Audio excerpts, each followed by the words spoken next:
Welcome back to Next Chapter. I'm Marty. This is Jaden. We just finished reading The Name of the Wind. We talked about this book a little bit last week. Now we're going to do the full review this week, give our initial thoughts on the book, and go through everything we liked, everything we didn't like, and give this thing a final review at the very end. So stay tuned for that.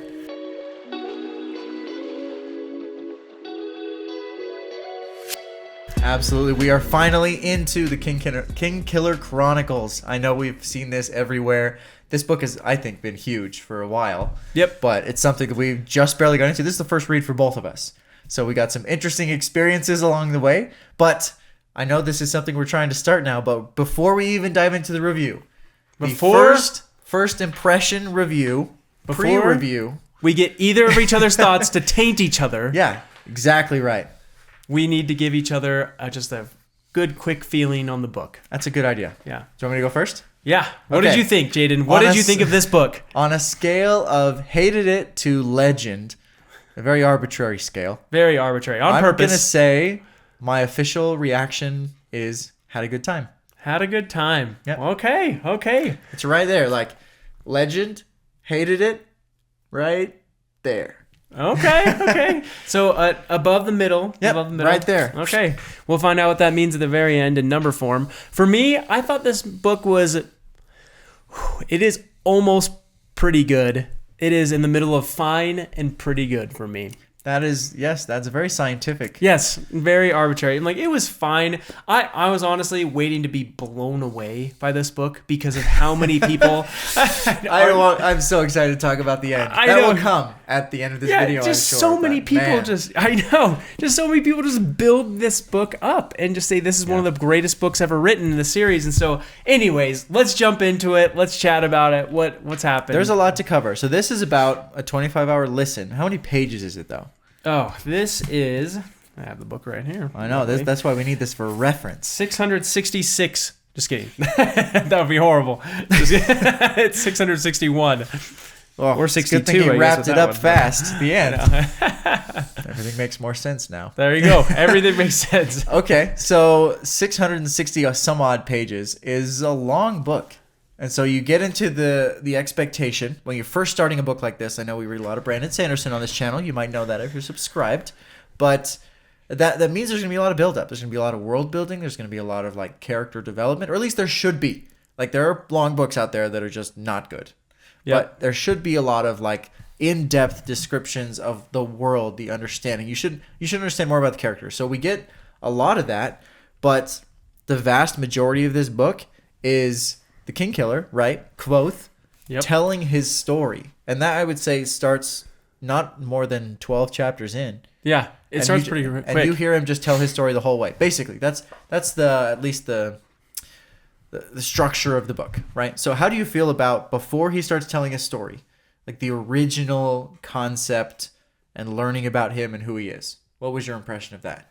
I thought this was interesting before the story. I really enjoyed the parts where we were starting to learn about the world and everything was starting to build. It felt like a Wheel of Time start for me. I know you haven't read those books, and I've said this in a previous podcast. We'll cover some of those stuff, but we're going to give an overall review, I promise. There's going to be more review than reaction. Review. We're going to be more critical. Yes. Or more positive. Who knows? But anyways. Is critical always negative? It's a negative context. Whenever you hear it, I always assume it was critical. You're critiquing something. No, you're 100% right, and that is the right term. I just wanted to make it clear that we also mean in a positive sense when we say that. No, that's a good call out. Interesting. Yep. You learn something new every day. Every day. Sorry, go ahead. No. So I like the start. It feels very Wheel of Time to me with just a normal village. All slowly being introduced with the magical elements and world building of it. But then he jumps right into the story and kind of takes a different turn from Wheel of Time there, just saying I'm going to tell my history and then give it all to Chronicler. And that was fine for me getting into that. You know you were let down. I was let down. I was I'm just not a big fan of it. I'm oh, really? We're going to be going through this guy just telling his story the whole time? I want stuff I don't know. Maybe it's just that we know the outcome at the end. He's still around.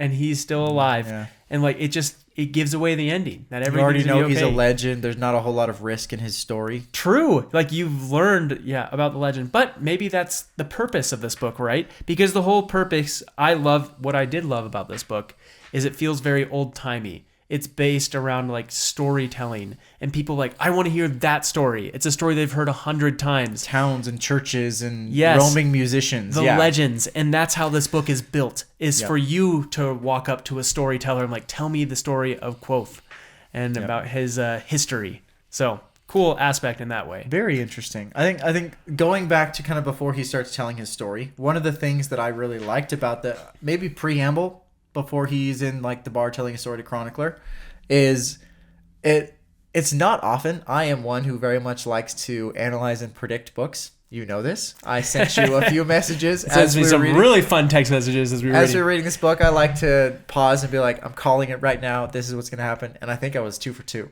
Yeah. But I tend to like to do that. At the beginning of the book, not often, but the author really got me. With like the, obviously, there's going to be some spoilers. Do we want to do like a cutoff or do we want to just go straight into it? Usually we just go straight into it. We're going to go straight into it this time. Bring it on. So, the twist right at the beginning is that his entire squad of the troopers, I think they call themselves, but really just roaming musicians, are murdered. All of them. By this mysterious person, being, group called the Chandrian. Yep. I did not see that coming in any way. Like that really caught me off guard. And I was like, okay. Yeah. This author's good. Yeah.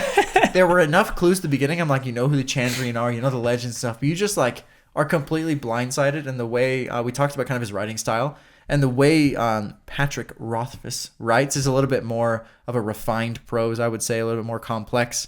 And what that allows him to do is be a little bit more cryptic with the varying of the sentences. So when even he discovered that his family and troop had all been completely destroyed, it was still, you were like discovering it with him, and it was intense. And I think that was really cool. I think that the surprise of it was awesome. Oh, yeah. Well, I want to jump in there. Like, the way that it was written, even thinking back on that scene, it almost feels like the scene happened in, in the movies, like, where they come out and it's like slow motion and they're just like fog. grabbing something and they're like dizzied by It's it all. surreal. Yeah. And he wrote it in a way that I pictured that scene that way. We pictured the same thing. It means it was written well. Very cool. That is super cool. I don't know if I've ever had that. It means don't mess it up if you make it into a movie. Yeah, seriously. Very clear. Very clear.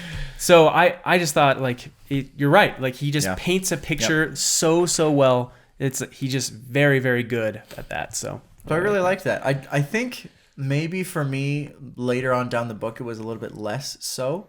Like, less surprise. A lot of the stuff that he would write, I'm like, well, that's the most obvious foreshadow I've ever seen in my life. Yep. But I think in general, he did a really good job of writing in the complexity, writing in the twists to make it unique and fun. But we'll go through my predictions and which ones I was right about at some point. Yeah, I just like just thinking about it overall, and I just come back to that writing style every single time. There are just a lot of moments of the book where I'm like it's just poetic the way that he's written and just powerful, and it comes off very emotional and things like that. So I really liked that. It's a book that I think that I'll look back on fondly and the experience of just like, okay, like there are some books that you read, and this one, let me give you a little bit of this spoiler for what I'm going to say at the end, but review just like, spoiler. Yes, it just the book was fine for me, but it's one of those books that since it was written so well, I'll be able to look back on it like, oh, like that was like a fun like story, like I had a good adventure, a good time with it. I don't know, it's just hard to describe. It's a book that is written so well that you can look back on it fondly, like just the way the experience that you had with it. It's written to a level where you can put it in that category of this is an excellent book, even if you didn't take away that like I thought it was excellent. Just based on the writing style, it's like that. It's a high quality book. Yeah, maybe excellent. I don't know, but it's a high quality book, and you know that because of the author and how they wrote. And there's a serious amount of skill level that went into this book, like that. No one's questioning that. Whether we like the premise or the style of telling the story is one thing, but it is a very, very well written book, and I can't take that away. Totally. I think my problem with the book is that it was slow paced, like too slow paced. So I want to tell you, this is one of the things that I noted because, as in general, I'll zone out. Yep. Sometimes. And just reading any book, it doesn't matter how enticing the book is. Sometimes I'll just zone out and think about something else.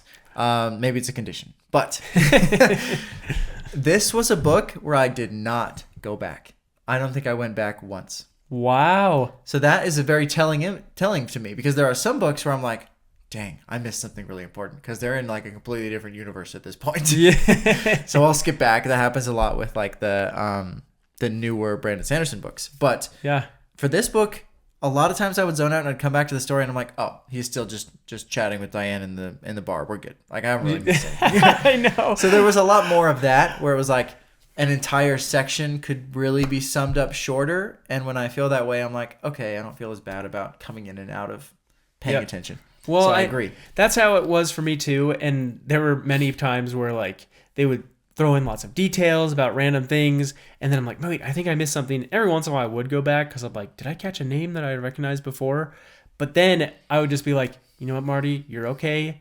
Like, the moral of that story is something weird is happening up north and he's going to go figure it out. Yeah. And as long as you take that with you, you're going to be fine for the rest of the story. You just need those details enough. So as the kind of the details, the different sections of the story, I want to talk about overall flow. And that was kind of along the lines of, you think it was slow, but like the telling of the story, was there enough action, too much action, too fast, too slow? Alongside that, we're talking about writing style a little bit. With the thing that I noticed most about this book, the variance in chapters is huge. There are chapters that are like a page long, and there are chapters that are like a serious chunk of the book. Yeah. And do you think that was done well? Do you think it's a little bit more confusing than helpful? What were your thoughts about like the difference in just chapter length? Honestly, I didn't even notice. Like, really? Yeah, when I was just going through, like I was just listening to my chapters and stuff like that. I was more just like interested in the chapter titles and like how they related and stuff to see if I could pick up on anything. But what were you thinking with that? Like, I do think the chapter titles didn't help me at all, but it did impact me because I was like, I would look at so I listened to it on Audible, which is par for the course on this channel. Welcome. But I definitely would look and be like, whoa, okay. First of all, the pacing just changed dramatically. Like, we went through like massive plot elements in like 2 minutes. What the heck happened? And I'll go in and I'll look and be like, oh, that was a 2.5 minute chapter. Okay. Wow. That's a lot. Yeah. And there was some, I mean, I hate to do this, but it's in my mind. Okay. That at the end of the book, right? Like the 89th chapter or something like that is 1 minute and 17 seconds long. Okay. Yeah. I looked it up because I was like, I'm going to mention this on the podcast. And so many things wrap up in those 77 seconds. And I was like, are you joking? That was insane. He paid off his debt. He bought all this stuff. Yes. He did all this. He solved the problem with like all these issues that were just left undone. He's like, let's just wrap those up. Let's just do it now. Why not? So it's like, I was like, there was emotional investment in that, right? Like, he was making his deal with Debbie and he was taking his loan. He was doing all this stuff. Like, there was huge risk in her having his blood and her doing all this stuff with the loan. And he paid it off in like 6 seconds. You didn't even hear the story of it. He just went and got it. I was like, it just leaves you like jarred. Well, like, they were okay, like whoa, building up for this the whole book. That nothing, like absolutely he nothing. had given his blood and how big a deal it was, and then he kept on like not giving his money for the blood debt and everything, and then like crap, like he's gonna get the money and stuff, and then like the whole time I was like, I totally see this coming. Like, he's not gonna have the money and something horrible is gonna happen. And they just became friends, and then he paid it off. The end. You're like, okay, wow.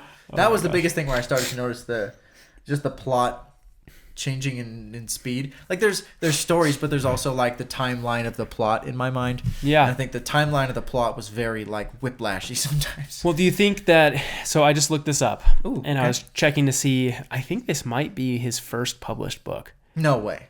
Okay, now I'm going to double check because that reaction was pretty big. You got to double check, because if this is his first published book, I would be floored. Like, absolutely floored. Yeah. And it would probably change my like rating of the book, to be honest. Oh my gosh.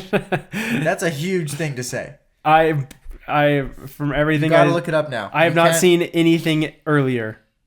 I really cannot find anything earlier. Okay, that means it becomes a question for the commenters. So Patrick, if you're in the audience, let us know. If not, and someone who knows Patrick is in the audience, or I'm pretty none positive. of us know Patrick, and we just have to guess. I've checked Wikipedia. I've checked Google. He wrote that in 2007. All of his other books are later than 2007. Okay, can I just say hats off? Yeah. That is incredible. This is incredible. For a first published work, amazing. Yeah. Amazing. My reviews numbers is going to stay the same, to Yeah. be fair. But my respect for the author is definitely grown if that's his first book, because it's good. Yeah, that is incredible for a first book. But this is where I can tell that it's his first book, is because he is very... So this is a problem that Brandon Sanderson had when he was first writing his books. I think it's in the acknowledgments or attributions or whatever. It's another author writing about Brandon Sanderson in the beginning of Elantris. Okay. And it's Dan Wells, one of his good friends. He's like, I remember being in writing group with Brandon Sanderson back in the day when he just wanted to write a book about a kid who had magic powers, who went to school, and then that's all that happened. and he just went on his little way and well, isn't the principal gonna be evil and he has to turn everything on him, and The most boring Harry Potter rewrite. yeah, of all exactly. time. He's like, no, I'm just interested in the world building and stuff. I just think it's really, really cool. And I'm like, that's what I got from this book is the Really? Patrick Rothfuss is he was all world building in this, and the world building is awesome, but it is very much, I think I could build this really cool world, and I'm just going to tell a story about a person living in this world, and there's no grand, bigger conflict going on. Now, mind you, it feels like there is a bigger conflict going on, but we have hardly touched on it at all in this book, and it'll probably come up in the next book. I'm hoping. It has to come up by the last book, right? It's still a whisper of a rumor at this point. Yeah, but I'm like, you got to have more than that in just the first book. That is what tells me that this is his first time writing a book, is because he is more excited about the fantasy world building than he actually is about creating a super engaging story for the whole time. And that is my biggest critique with the book. So he got to page 600 and he's like, dang, we got to wrap this up. We're at 600 pages. And Yeah. I haven't told the premise of my story. It doesn't mean that it's a bad book. It's just not as But engaging that affects as the it could be. experience in a big way. Yes. So I can totally understand why that would be a part of the review. So I think that's very interesting. So how does that layer in, though, with the fact that book 3 has not been written? I know. It's been 14 years, what our subscribers are saying. A lot of people who commented on our initial reaction 13. video was saying, I've been waiting since the first one came out, and they were very frustrated. Yeah. Well, one person even said, I still recommend it to people so they can they can take the pain that I've felt. I'm like, whew, rough. brutal. Oh my gosh. Well, it's the But first fair. First book was written 2007. The second one is called The Wise Man's Fear, 2011. And the last book has not been written. 4 years and then 13 years to write the third book. Is he ever going to write it? I don't think he's even started. Patrick. I know. I don't know. I don't know what the deal is. Man. The last one's going to be called The Doors of Stone, though. So there's all sorts of controversies that I've heard about it, too. That He's named it? Yeah, So he's started. I would call that a start. Okay, well, here's the controversy, okay? Oh. He promised to release the first chapter if a Kickstarter was pushed up to a high enough goal. That's not enough, buddy. That's not enough. And so it was pushed up to the goal, and then he didn't release the first chapter because he hadn't written it yet. No way. Yeah, isn't that nuts? That's not even enough to get me to support a Kickstarter. I'm like, a chapter? No. You can announce a chapter and then get me to kickstart the rest of the book. Fine. I'm into that. Yeah. I'm not going to Kickstarter your first chapter. Yeah, it was crazy, dude. It was crazy. So I don't know. I'm sure the commenters know much more about this. It was a lot of uproar about this, a lot of upset people. But it also heard that he might be dealing with some mental health issues, so that could be the issue. Rough. So I'll be honest, Could give him a pass on that, but I'm on quite the roller coaster of my thoughts on Patrick Rothfuss. I know. I'm bringing you as live as I can. A second ago, I was like, "Hey, this is his first book," and then I was my goodness, who is this guy? And then he's like, it takes 13 years to write, and then doesn't write the first chapter. That means he's done nothing on the book. Okay, so here's my idea. Here's my plan. This is what we should do. As next chapter, it is our duty to improve the world of literature across the world. Okay, so here's the plan. we reach out to Patrick Rothfuss, or someone in the comments section makes a connection, which would make this a lot easier. And we do an interview. We do a working interview where we chat, we talk about Kvothe and all the good stuff that comes with that. And I want to hear him pronounce the name. Yeah, that's actually going to be really important. Maybe we should record that and then we just dub it over us every time we need to say it. And then as part of this interview, we can do like an outline session. We can start it, throw some ideas out there. Yep.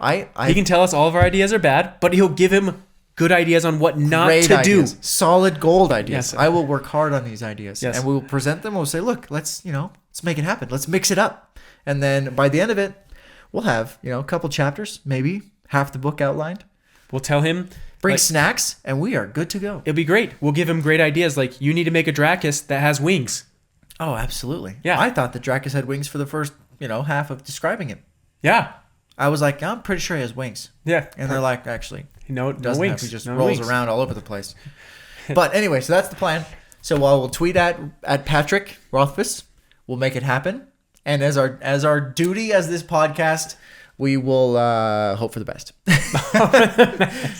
Yep. And we'll make it happen. And you guys will all have us to thank. Everyone would love that. Yep. Everybody. Yep. I would love that'd be a fun conversation. It'd be a fun conversation. I predicted a couple of things that happened in this book, so I feel like I am qualified. Qualified to help him with his outline. That's awesome. Well, okay. Well, speaking of the details of the book, I want to ask you about the details of this book. So what did you think? So we talked about how the Chandrian, how we thought that was interesting. And actually that was one of the highlights of the book. One of the best parts of the book is like with the Chandrian. At the beginning. Yeah, at the beginning. Kind of stinks to have the best part be right at the beginning, but okay. It wasn't the best part though. There were other parts. Honestly, we'll get there. My favorite parts. But then next it happens, he has the whole goes in the city, ends up being the poor boy who for years. Honestly, parts like that in the book, I don't dig it. I'm like, it was so depressing. I know, depressing, but it was long, kind of boring for me. Like I wasn't that interested in it. It's a hard on your luck story for sure. Yeah. And it's like he tells so many different hard on your luck stories within that.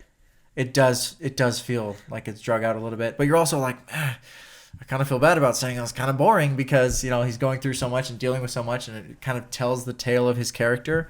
But there probably were a lot of side stories inside of that now that we've read the book weren't that necessary. Yeah. So what did you think about those parts? Did you like it or? I don't like dark anything. You thought that was dark the whole wimp like that. Yeah. But it was very dark. It was hard to there was just brutal things that happened to kids, and it's terrible to listen to. Yeah. But it is one of those things where you kind of see, I think I mentioned this on a reaction. You kind of see all of the tiny little kindnesses that kept him alive. Mm-hmm. And sometimes they were grandiose, like the pastor who basically raised them.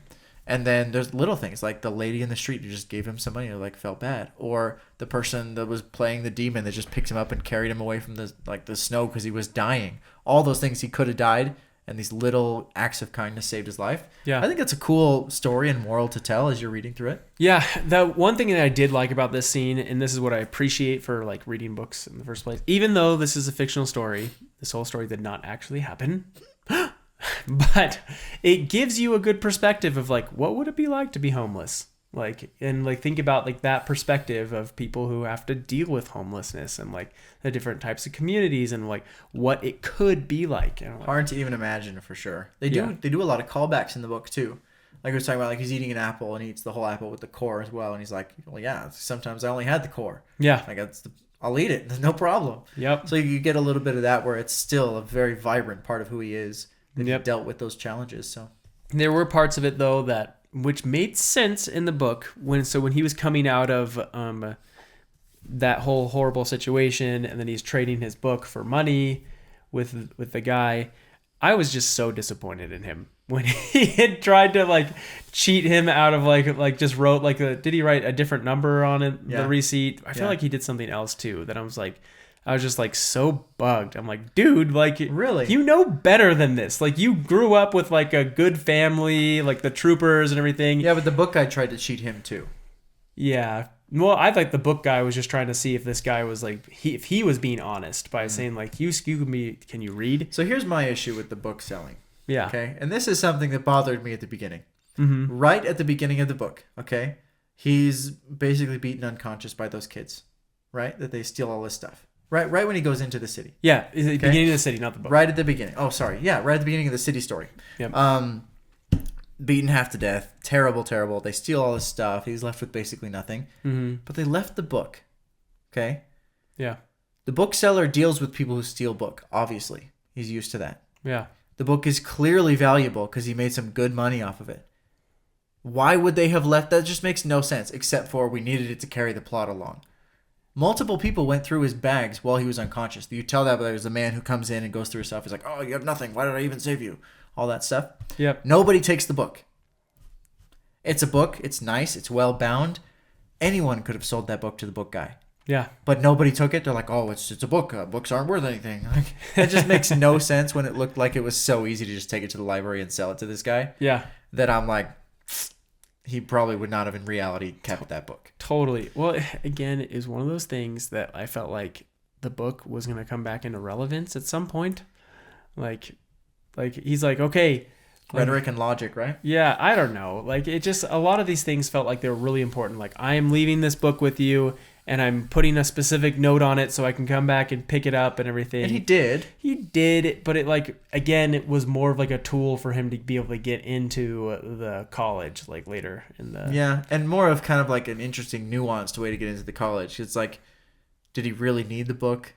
He had the knowledge. You know, you're iffy on that because it doesn't even come up until a lot later. But yeah, so then we get point.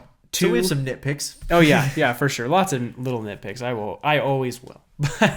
But so we get to. I want to get to his experience at the college. Yes. Oh yeah. That's like, what is that? 60% of the book. Yeah. Well, and this is the part. Okay, I want to know what you think because okay. Everyone in the Having comments. gone to college myself. Ooh, wow.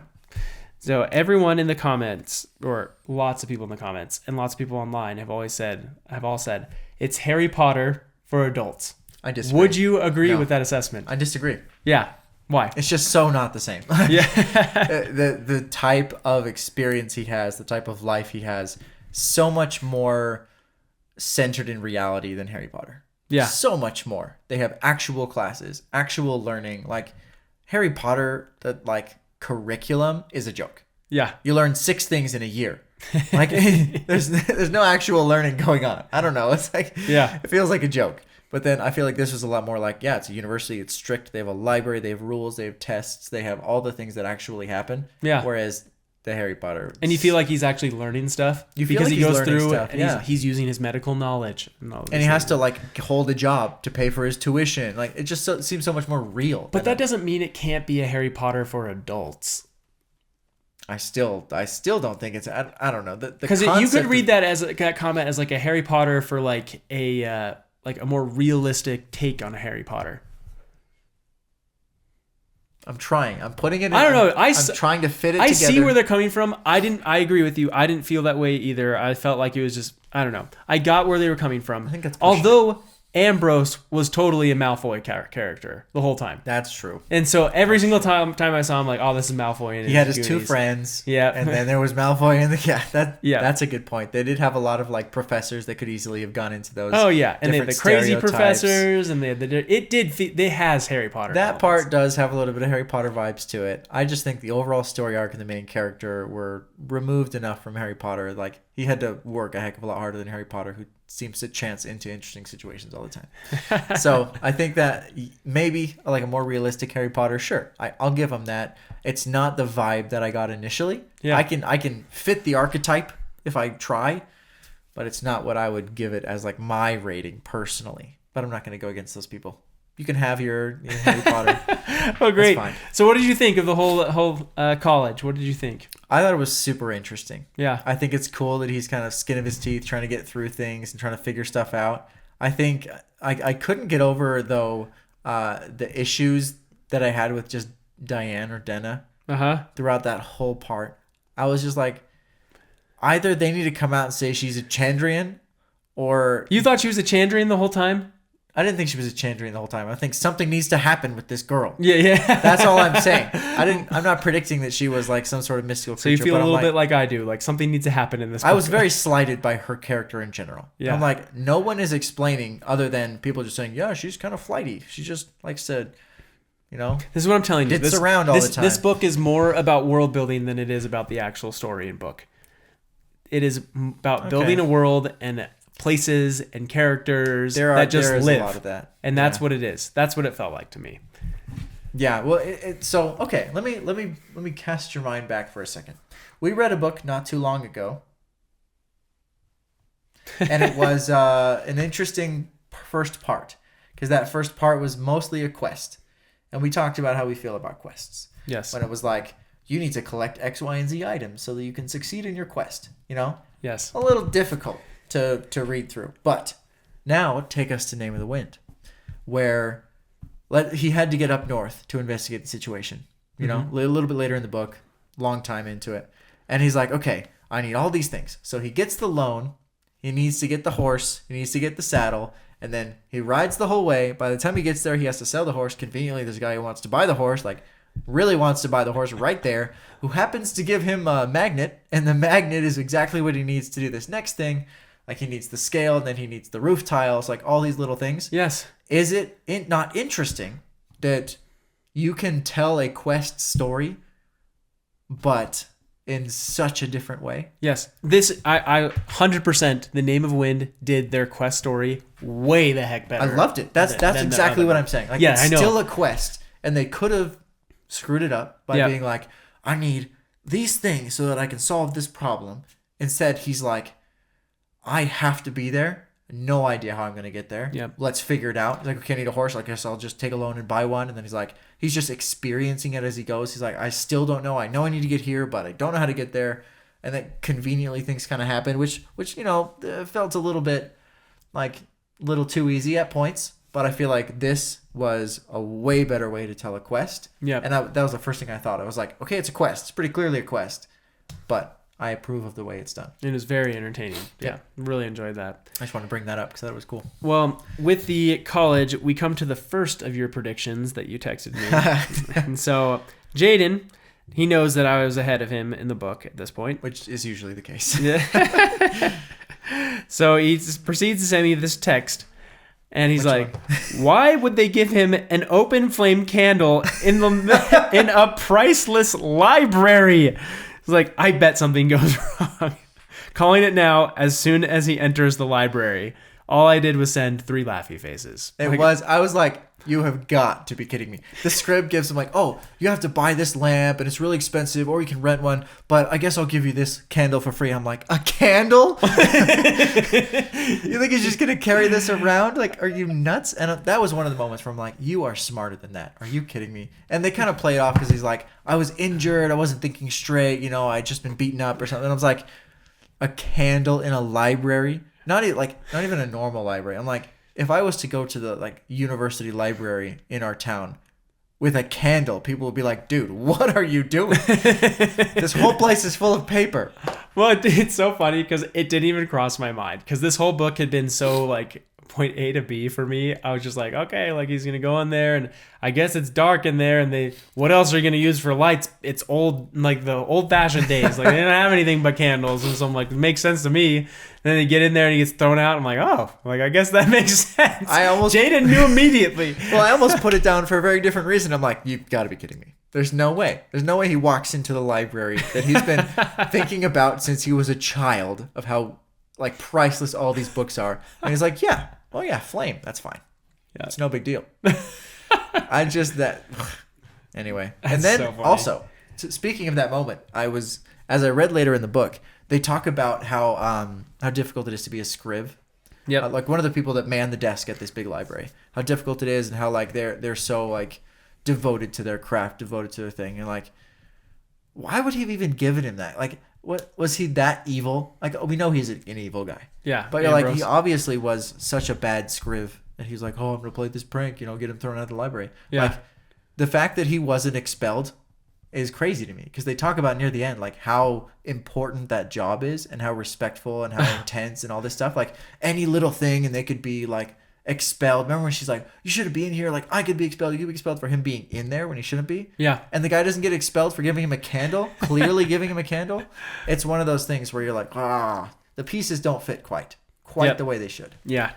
No, that was a pretty outrageous scene. It was ridiculous. It bothered me too. That was one of the scenes I took with me to the end. I'm like, that was just terrible of him to do. And like, he never gets in until the very end when he has to sneak in. I'm like, are you kidding me? You're not going to let this guy get in like at all by the very end? Like, come on, Patrick, give it to us. I think that was another one where you're like, he shouldn't have snuck in. Like, he's learned by this point. It's like, do it the right way. And stop getting hampered by your own self, who's breaking rules and getting all these misdemeanors. I know. And he's always going to the what do they call it? Like it's not the horn. Is it the horn? The horns?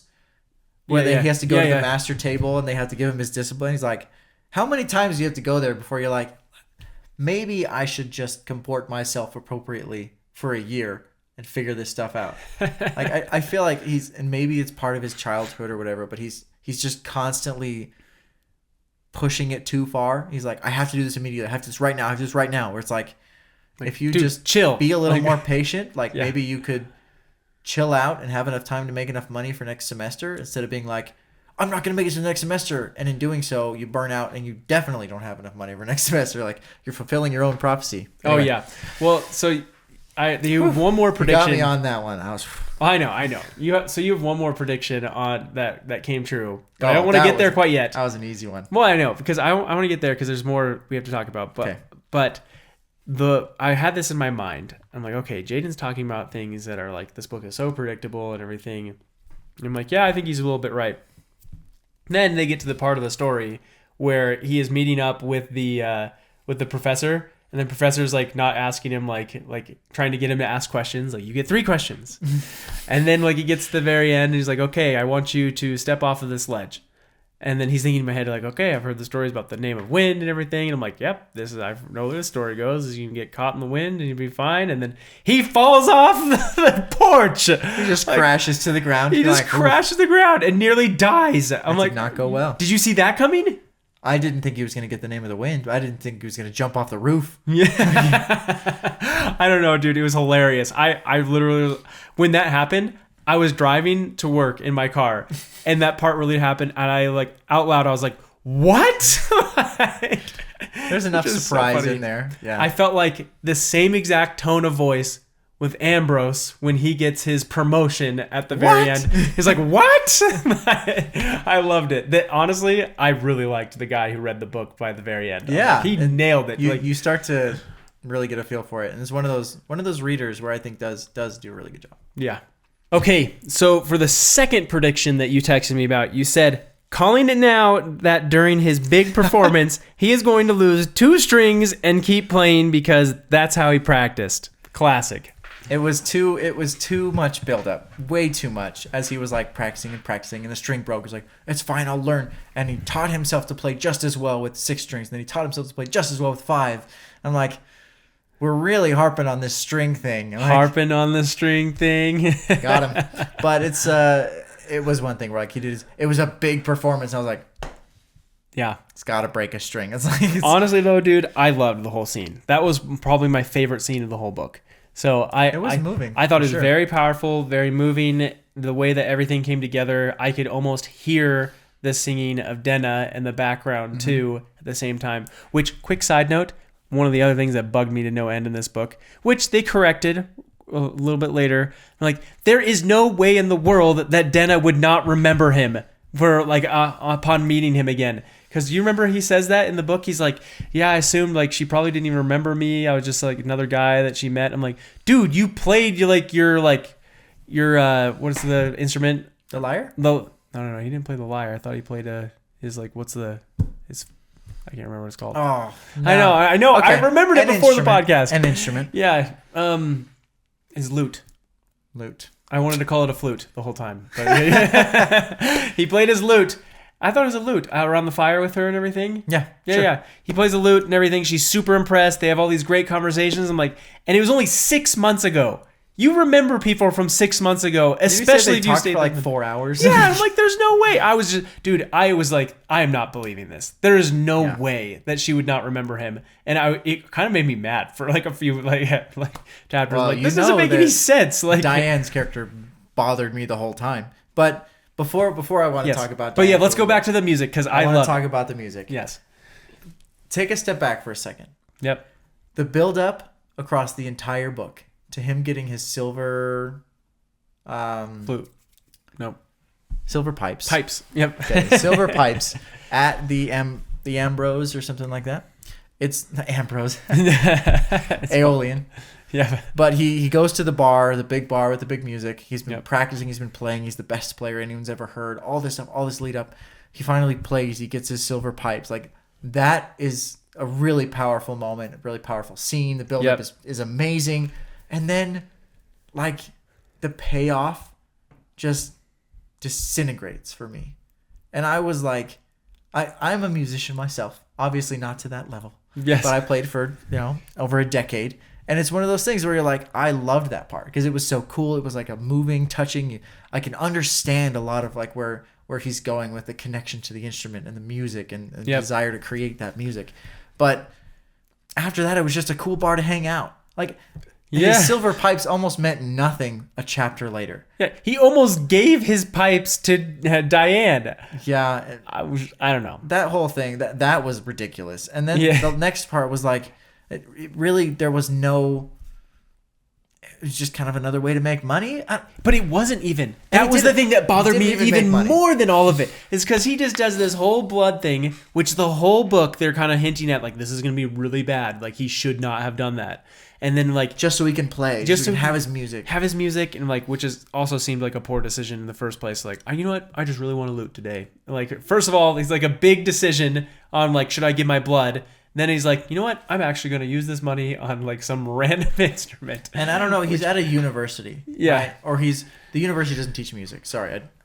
But across the street is like the most musical place ever, right? Yeah. You're telling me, as probably the best lute player in the history of the world, as he is conveyed, that he couldn't have been like, hey, old gray beard guy that plays here every single night because he just likes the fun and he has tons of money. Can I borrow your lute for one day? And show you that I'm the best that's ever played? Or do I need to ransom my blood so that I can buy my own?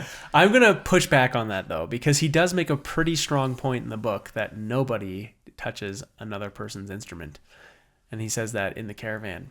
He says that, like, well, he did play it. He did play the borrowed instrument, but the guy, like, looked at him like, are you kidding me? Like let you do this just because Diane's here and I don't want to embarrass myself. But fair enough. Yeah. Fair enough. And I guess he did have to practice a considerable amount before he played in the bar.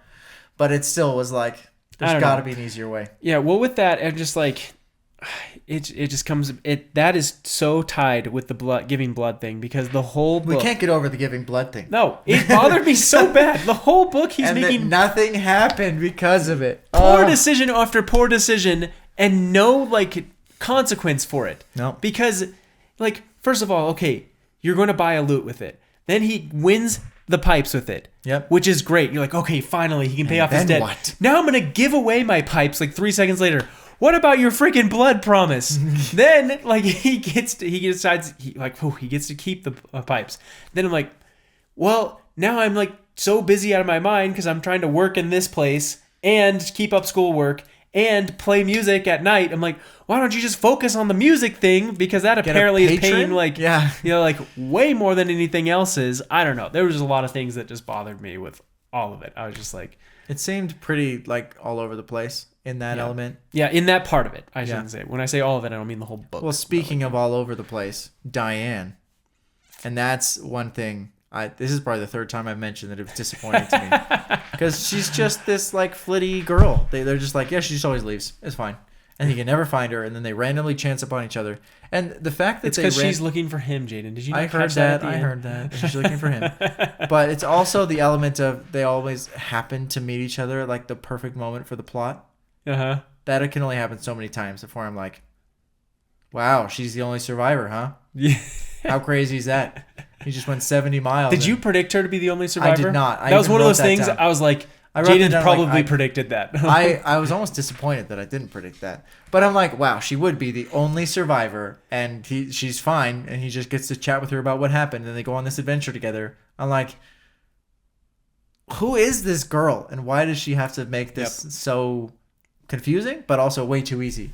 It's like, I don't know. And the fact that there was no payoff for her at all by the end, I was like, no, that's not cool. Not cool. I was expecting there to be a significant payoff. Like I mentioned, tell me she's a Chandrian or something. Make it something crazy. Yeah. She's like, she just has to be around him. She has to be there in the background. Where she's like, she's sneaky, she sneaks out and all these things. But like, it's got to be something. Yes. I don't know. But also the fact that, so another reason why obviously she's not, but also that he's so smitten is he tells Chronicler, he's like, I have to compose myself before I can even tell you about her and how amazing she is, right? Yep. And I don't know, you just don't get that. Like maybe she was very pretty. Yeah. That's how he describes her. But I'm like, I mean, she's not a great friend. She's not like super helpful. She's just kind of there, and you're obviously so smitten. I'm like, it just felt so weird. That's one of the things they're gonna have to really ramp up in the next book. Yeah. Otherwise, I'm like, this character is really screwing this plot. He does say like, what is that? He finds a girl, falls in love, and then like she leaves him and whatever. Like he tells the whole story in a very short way at the beginning, so we know he ends up losing the girl at some point. Yeah, but I don't know if he's gained her enough to lose her yet. There cannot be less value. I don't know. Like the plot significance is really starting to grate on me. So if we don't get there, and before he loses her, I'm gonna be like, it's gonna be up there with one of the least favorite characters in fantasy because I just was bugged the whole time. The whole time. Every time she showed up, I was like, man. So you liked Fella better? Yeah. Yeah. I mean, she's not really around though. She's not really around enough for me to be like, oh, she's amazing. But I'm like, at least she's consistent character. Yeah. Like that has some sort of, I don't know, story arc. Yeah. Not just flitting around. Yeah. No, it makes sense. It killed me. I will let it like that. We can move on though. No, you're good. So the last part of this then is the whole story with the Dracus. Oh yes. And then I guess he comes back and he gets elevated. He gets promoted to the name. Both big deals, but he also feeds the Dracus like lots of drugs. Oh yes, that's important. So for some reason he actually did the Dracus die from the drugs eventually? No, that was completely irrelevant. They just burned like tons and tons of money of drugs on the dragon thing, and then squishes it. It's completely, yeah. And then squishes it. There was a little bit more to it than that, like a triple. I don't know, dude. There was the whole thing was like, okay, we're seeing the Chandrian with the blue flames in the forest. Like, oh no, nope, it's just a Dracus. Oh, that Dracus is like basically the cocaine bear, like the movie. Yep, exactly. I've never even seen the movie, but I've seen the trailer 100 times, and I immediately thought like, this is Cocaine Bear story. Like, I promise you, there's nothing more in that plot than you're probably thinking. I know. I'm like one of the least plot-filled movie of all time. The Cocaine Bear? I can't imagine. I haven't seen it either, but I'm like, you don't have a whole lot to go on. I know. But yeah, that was one of the scenes where you're just like, oh, that's interesting. They're like, the only way. And then both he and Diane were like, yeah, we have to give it up. That's the only solution. We have to double it. We have to double it again. We have to double it again. Okay, now we've used a third of our this is the part that killed me most. We've used a third of all the money's worth of it. And if we do this, we'll have enough, I guess he says, plenty to pay off my debt, buy some new clothes, and a new instrument for you. It's like, you know what? Let's double it one more time. And it still doesn't work. Yeah, but doesn't that mean you lose half of all that stuff you were planning on buying? Yeah. Oh, yeah. Yeah, because doubling it again, that's 2/3. Like, I don't know. The whole time I was like... he uses the rest of it later, too. Again, yeah. He uses all of it. Yeah. Again, poor decision on trying to pay back your blood debt if it matters so much. Apparently doesn't matter at all. Oh, my gosh. But I just love the fact that they just threw it all at him like it was the only solution, and they weren't like, or we could just leave. Or we could just... They said that a few times. No, they didn't answer it correctly.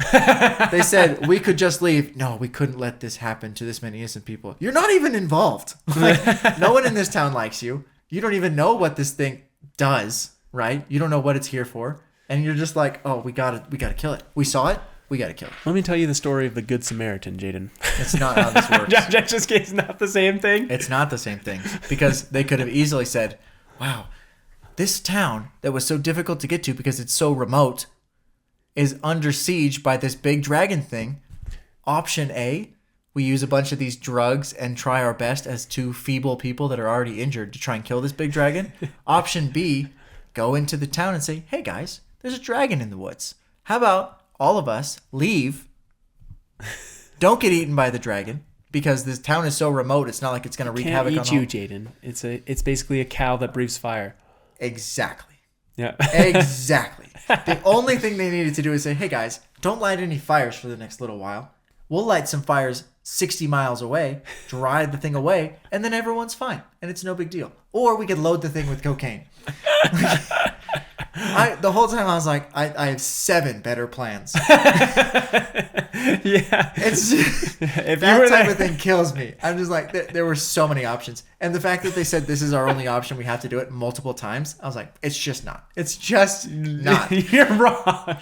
So that was one of those things where if you're backed into a corner, that can make for a really exciting book. Yeah. But if you're not really backed into a corner, it's just lazy. I don't know. I was like, the whole thing. It's his first book, dude. Give him a break. I will give him a break, but I will still say, even if it's your first book, I'm going to give the same critiques, and then you can improve with future books. But that was painful to me. Like, maybe I'm missing something. Maybe I didn't read it correctly. But the whole time I was like, this is a bad plan. I don't know. Oh my gosh, but dude. the Dracus seemed cool. It I did. hope it comes back in the next book. It seems like a sweet, like, animal mystical thing. I know, dude. Like I said, Patrick Rothfuss is very excited about the world building in this book. It's a stegosaurus, by the way. Dude, that's what I imagined in my head the whole time. It really is. I was like, yeah, okay. I almost asked you the same thing. It's like, did you imagine that? Scales, rolls around. Imagine it has a big tail with like almost like a... Yeah, I'm pretty sure it's a stegosaurus, actually. Dracus is fine. Sure, we'll run with it. And yeah, the whole time, I just couldn't get over the plan. Yeah. But cool animal. Very cool. There were little parts of the book. So moving on to the last part that I wanted to chat about. Actually, there's 2. I have a lot to say about the last part, too. Yeah. I have a lot to say about this whole book, I guess. Yeah. I didn't think I had that much. I know. Why is it? There's a lot to talk about. It's a quality book if you have a lot to talk about. That it is. So, well, I guess it's not the last part, but it's just the part when he gets promoted. Well, you got to go back to the Ambrose part then. Yeah. So he talks with he has his fight with Ambrose. He speaks the name of wind. I got to talk about that. Okay, part. talk about this part. Okay, first of all, it's like it's only the name of the book, Jaden. It's I know he speaks the name of the wind, and that's like a big deal, right? Yeah, literally the title of the book. Everything comes down to this moment where he finds the name of the wind, and he finds it because someone broke his instrument. Think about all the things he's gone through to this point. I can appreciate that your instrument's very important to you, but like a bully comes in and breaks your instrument and you all of a sudden become the most powerful student in the school because only one other person in the entire university knows the name of wind. He had an emotional outbreak, Jaden. Okay. I'm okay with the emotional outbreak, but it really it's exactly like that minute 17 chapter where everything resolves and he pays off all his debts like no big deal. Yeah. It's exactly like that. I'm like, okay, he broke his instrument and now he's like that much more powerful and like everything just happened. They just had like a little fight and he broke his instrument. Okay, terrible. But that was the big moment. Yeah. It just felt like a very lame moment to be his big moment. Yeah. I think it should have been like his life was in danger. He even mentioned Ambrose tried to kill me, but it was just the assassination attempt, which was feeble at best. And we were still kind of confused if they were even trying to assassinate him, the whole thing. Yep. That like comes down to he learns it in like he's not in danger. He's just hanging out with his friends. And the guy comes in and breaks his instrument. And then that was his catalyst. I don't know. That was it for me. I was just like, again, they did it to me again. Well, the part that I did like is his promotion. I love For some reason, that like part of the book, like all of a sudden, like, oh, he's starting to learn things. Like this is starting to get interesting. And like it was this part. It was the part with the Chandrian. And then it was the part, I think there was one more part that I thought was interesting. I can't remember, but probably the Dracus. Pretty cool. Probably. I don't know. It actually not even the Dracus. The Dracus just felt like more world building to cool. me. I don't know. It just felt like the plot was starting to turn and like, okay, I see where this is going. Like I see like he's making progress and he's like gonna like learn things that are gonna be really cool. I don't know, dude. That was a part that I looked excited. You want him to level up. Yeah, and he still like got to the part and like I didn't really learn much because I had a crazy teacher and like I'm like still figuring things out. I don't know. Just didn't really feel like much happened. I hear you. I do think like that moment with the Masters was pretty cool, like you said. Yeah. Where he gets the promotion. I loved that moment. I loved it. Going back and forth. Who's going to get these like whippings? Who's going to do all this stuff? I think they did a good job of making it like, whoa, let's promote him. Quick. Everyone vote. Okay, we're done. Yep. That was kind of a fun twist. And then it kind of just ends. Like I even told you about this. Like, at the end, nothing really happens. It just kind of continues telling a story to the end. Yep. Except for the conversation with Chronicler and what's his name? Bast. Yes. So I don't know, that part at the end. The whole time I've been waiting for them to come out and just say that Bast is a Chandrian. I was waiting for that too. Yeah, from the very beginning of the book. And I'm like, his pet Chandrian or his like devoted Chandrian sidekick. Yeah, he's got to be a Chandrian because like the Chronicler knows who he is, but we don't. Apparently, we never find out. Well, he threatens him at the end. Does a bunch of cool things with his eyes. Yeah, I didn't really. Okay, the threat at the end, it just doesn't feel like you needed that big of a threat for some. I don't know. It just doesn't make sense. They went way overboard with that threat. Yeah, and I was like over the top. I'm like, holy crap, dude! Like, because he's literally saying, "Stay and listen to the story." Yeah. Or I will haunt you for the rest of eternity. Okay. Wow. Yeah. He probably would have stayed anyway. That's his job, and he likes the story. Well, he said paint it in, like in a good light or lead him in a good way, and I'm like, okay, like I don't know. Like this guy seems very obsessive with Kvothe. It's a very confusing dynamic, which they're probably going to explain to us. What's I know. the next book called? Wise Men something? Words of a Wise Man or something like that. Words of the Wise Man? I don't know. Can't remember. Maybe that's what it is. He tells him more about if he just keeps telling a story. This is the wise man's fear. Not even close. We got the word wise in there. But it is, yeah, so it's something I think definitely needs to be resolved in the next book. But yeah, and I'm hoping the next book he will pick up on what he's learned from the first book and learn and be able to have a more interesting story. Hey, Kvothe even says at the end of this book that we've doing the building blocks. We've built up all the base for the story. Now we're ready to continue and get the story like really started.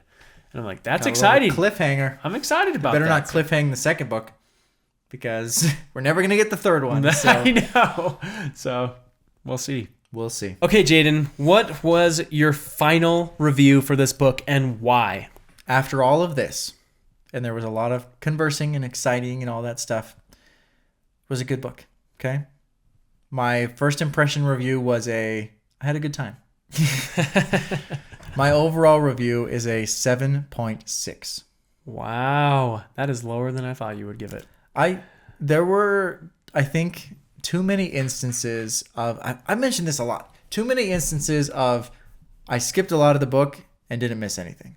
Yep. That to me, I'm like, okay, we got to move along. It just gets me closer and closer to DNFing a book. I wasn't that close in this book to not finishing it. Obviously, I liked the book. I had a good time. Yep. But too many instances of like, okay, one demerit point. And I think a lot of the parts were a little too predictable. Yeah. But that being said, 7.6, well into the would recommend category. We're not talking about a 5 or a 6 rated book here. And I will give along the scale of 1 to 10. Like it's not like, oh, everything's a 7 and above. None of that. Yep. 7.6 means it was a good book that I enjoyed, that I would recommend to someone.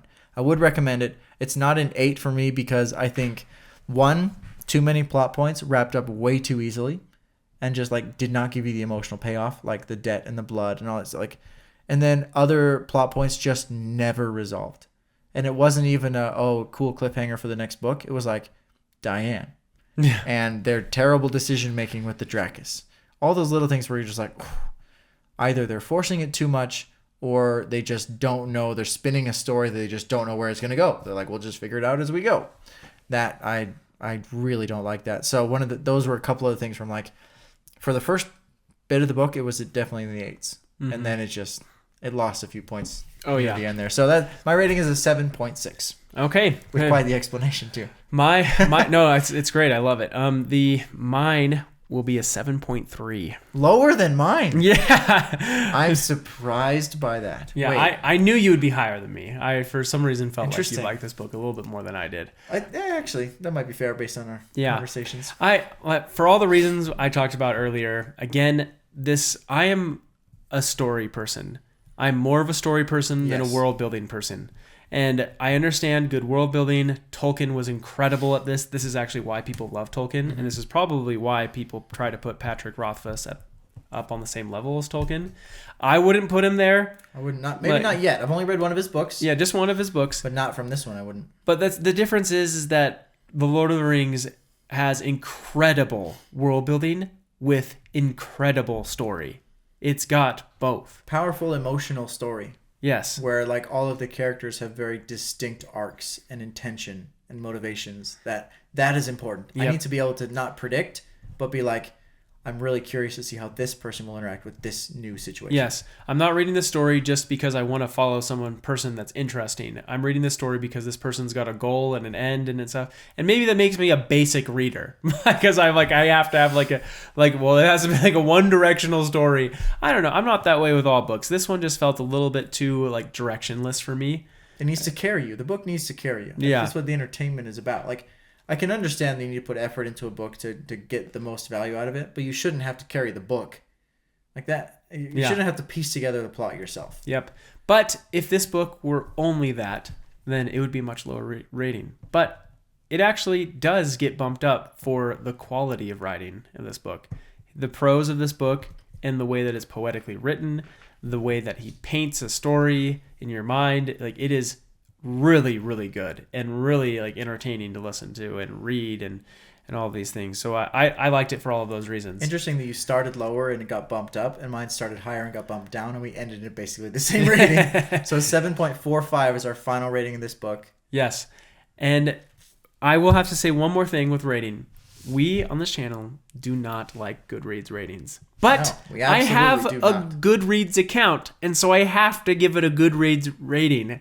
And so this is why we don't like Goodreads rating. Belly of the beast. Yep. Because you cannot give it a half rating. It's only at 5 stars. You have to give it a full star and stuff. I need at least decimal places. Yeah. And that's why our rating scale is at a 10, and we use, in some cases, multiple decimal points. Exactly. And so I give this thing a 7.3. On Goodreads, that would be like a 3.5 stars. So now I have to choose between a 3 and a 4 star for the book. And a 3 star is like, that was terrible.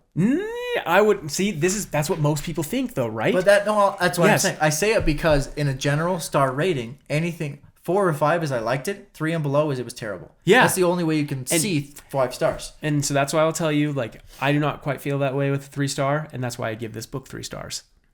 Ah. And so I give this book... you're giving it an actual 3 stars, whereas most people give Yes. it this fakey 5-star, 3-star thing. Yes. This book was 3 stars for me. I liked it. It wasn't like my favorite. Yeah. 4 stars are usually books that I like. I'm like, okay, that was a really good book. And then 5 stars, like, that was an amazing book. 5-star would be like an 8. Or sorry, 4-star would be an 8. Yeah, exactly. So anyways, that's you why... bring a 7.3 to an 8. Yeah, So you can't give it 4 stars. I know it, dude. That's why it's so hard. I'm like, with you. Goodreads I'm is the with you. worst because of that. But Truly. if you see my ratings on Goodreads by chance, Just know... it's going to be a 3. And it's not that I hated the book. It's just a 3. Like, that's just what it is. That's the truth. So It's so hard to be I don't know if you felt limited. the same way. Would you bump it to a 4? I'm not going to rate it on Goodreads. Just I would full not- out rebellion. I'm completely with you that it has to at least hit the threshold of an 8 if I'm going to give it a 4 stars. Because everyone is looking at it is thinking 4 stars. Oh, 4 stars is an 8.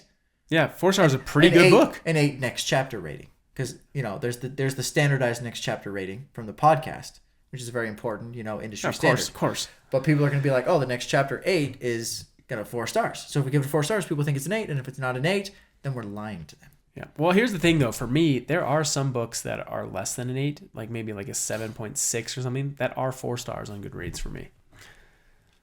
This one just comes Then down to would you a say 3. they're really a 7.6? Well, it's closer to a 4 star than it is a 3. Because a 3 star is what? 6?